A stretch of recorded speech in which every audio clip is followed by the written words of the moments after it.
ప్రచ్ఛన్న యుద్ధకాలంలో దూకుడుగా సాగిన అణ్వస్త్ర పోటీ మళ్లీ మొదలవుతోంది. అణ్వస్త్రాల విషయంలో రష్యా, చైనా దూకుడు మీద ఉన్నాయని, ఈ నేపథ్యంలో అమెరికా కూడా అణు పరీక్షలు నిర్వహిస్తుందని ఆ దేశ అధ్యక్షుడు ట్రంప్ ప్రకటించారు.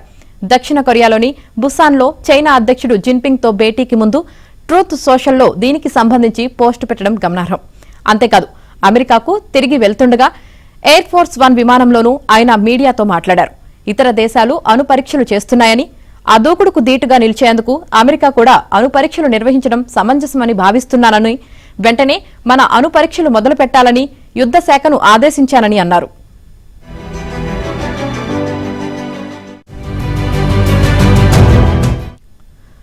అణు పరీక్షలు నిర్వహించాలన్న ట్రంప్ నిర్ణయంతో మళ్లీ అణ్వస్త్ర పోటీ మొదలవుతుందేమోనన్న చర్చలు మొదలయ్యాయి. ప్రపంచవ్యాప్తంగా అణ్వస్త్ర సామర్థ్యమున్న దేశాలు 1996లో సమగ్ర అణు పరీక్షల నిషేధ ఒప్పందం కుదుర్చుకున్నాయి.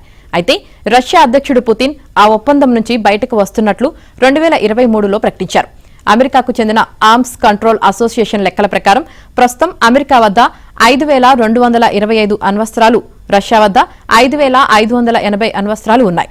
ఇక centre for strategics and international studies నివేదిక ప్రకారం 2020లో చైనా వద్ద 300 అణ్వస్త్రాలు ఉండగా ప్రస్తుతం 600కు చేరాయి. International campaign to abolish nuclear weapons గణాంకాల ప్రకారం ఫ్రాన్స్ వద్ద 290 అణ్వస్త్రాలు, యూకే 225, భారత్ 180, పాకిస్తాన్ 170, ఇజ్రాయెల్ 90, ఉత్తర కొరియా వద్ద 50 అణ్వస్త్రాలు ఉన్నాయి.